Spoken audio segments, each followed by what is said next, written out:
Iran में युद्ध छिड़ने के बाद वैश्विक तेल बाजार में भारी उथल-पुथल देखने को मिली है। पाकिस्तान में पेट्रोल की कीमत करीब 320 पाकिस्तानी रुपए प्रति लीटर से बढ़कर 460 रुपए तक पहुंच गई, यानी लगभग 50 दिनों में 44% की तेजी। अमेरिका में गैसोलीन की कीमत करीब 42% बढ़ी है, जबकि चीन में तेल की कीमतों में 30% से ज्यादा बढ़ोतरी दर्ज की गई है। इसके उलट भारत में पेट्रोल और डीजल के दाम लगातार स्थिर बने हुए हैं, जबकि अंतर्राष्ट्रीय बाजार में कच्चे तेल की कीमत $67 प्रति बैरल से उछाल अब $120 तक पहुंच गई है। फिलहाल ये करीब 85 से $90 के दायरे में बनी हुई है। ऐसे में सवाल यह है कि आखिर भारत में कीमत कैसे नहीं बढ़ रही? तो आपको जवाब इसका हम देते हैं इस वीडियो में। दरअसल भारत में 2010 से पेट्रोल और 2014 से डीजल की कीमतें बाजार आधारित व्यवस्था के तहत तय होती हैं, यानी सिद्धांत रूप से तेल कंपनियां रोजाना कीमतों में बदलाव कर सकती हैं। हालांकि व्यवहार में सरकार जो है वो अहम भूमिका निभाती है और ऐसे में चुनावी माहौल में अक्सर कीमतों को नियंत्रित रखा जाता है ताकि आम उपभोक्ताओं पर महंगाई का सीधा दबाव ना पड़े। पिछले सालों के अगर आंकड़ों को देखें तो वो यही बताते हैं कि कई राज्यों में चुनाव से ठीक पहले तेल की कीमतों में बदलाव को रोका गया और मतदान के बाद ये संशोधन कर दिया गया।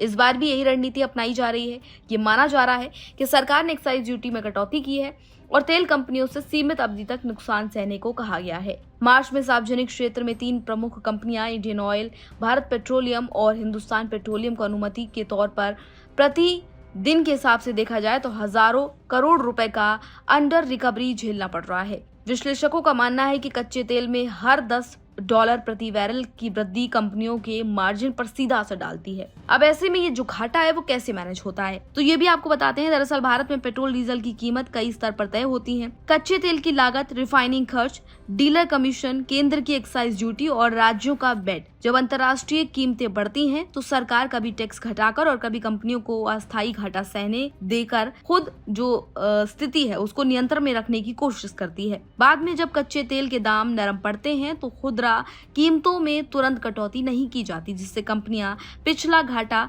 समायोजित कर सके। साथ ही भारत ने तेल आयात के स्रोतों को भी बढ़ाया है और ऐसे में भारत पर इसका असर अब कम दिखाई दे रहा है। रूस से भी भारत ने काफी ज्यादा बड़ी मात्रा में कच्चा तेल खरीदा है। इसके अलावा अमेरिका और अफ्रीका जैसे तमाम देशों से भी आयात बढ़ाया गया है। सरकार ने पेट्रोल में 20% एथेनॉल मिश्रण लागू कर दिया है, जिसकी वजह से अब ये कदम भी कहीं ना कहीं पेट्रोल की आयात की निर्भरता को कंट्रोल किए हुए है। रिपोर्ट्स के अनुसार भारत अब बड़ी मात्रा में तेल हॉर्मुज जल डमरू मध्य के अलावा वैकल्पिक समुद्री रास्तों से भी लगातार तेल मंगा रहा है, जिससे कम असर पड़ रहा है। और वैसे में सवाल यह है कि क्या चुनाव के बाद दाम बढ़ सकते हैं? तो इस पर विशेषज्ञों का ये मानना है कि अगर अंतर्राष्ट्रीय बाजार में कच्चा तेल 90 से $100 प्रति बैरल के ऊपर बना रहता है तो घरेलू कीमतों में संशोधन की संभावना से इनकार नहीं किया जा सकता। कुछ ब्रोकरेज रिपोर्ट्स जो हैं वो ये संकेत देती हैं कि मौजूदा स्तर पर कंपनियों को ही घाटे लगातार हो रहे हैं और घाटे की भरपाई के लिए पेट्रोल और डीजल के दामों में कई रुपए प्रति लीटर तक बढ़ोतरी करनी पड़ सकती है। हालांकि अंतिम फैसला वैश्विक कीमतों और इसके साथ ही टैक्स ढांचे और सरकारी रणनीति पर भी निर्भर कहीं ना कहीं करता है। अगर दाम बढ़े तो क्या असर होगा इसका, ये भी आपको बताते हैं। दरअसल पेट्रोल डीजल महंगा होने से सीधा प्रभाव जो है आम लोगों की जेब पर पड़ता है और भारत में अधिकांश जो माल ढुलाई वाला काम है वो डीजल ट्रकों से ही होता है, इसलिए ईंधन महंगा हो सकता है, फल और सब्जियां महंगी हो सकती हैं, अनाज और अन्य रोजमर्रा की जो वस्तुएं हैं उनकी कीमत भी बढ़ सकती हैं। परिवहन किराया बढ़ेगा, टैक्सी ऑटो के रेट भी बढ़ेंगे और ऑनलाइन डिलीवरी का खर्च भी बढ़ सकता है।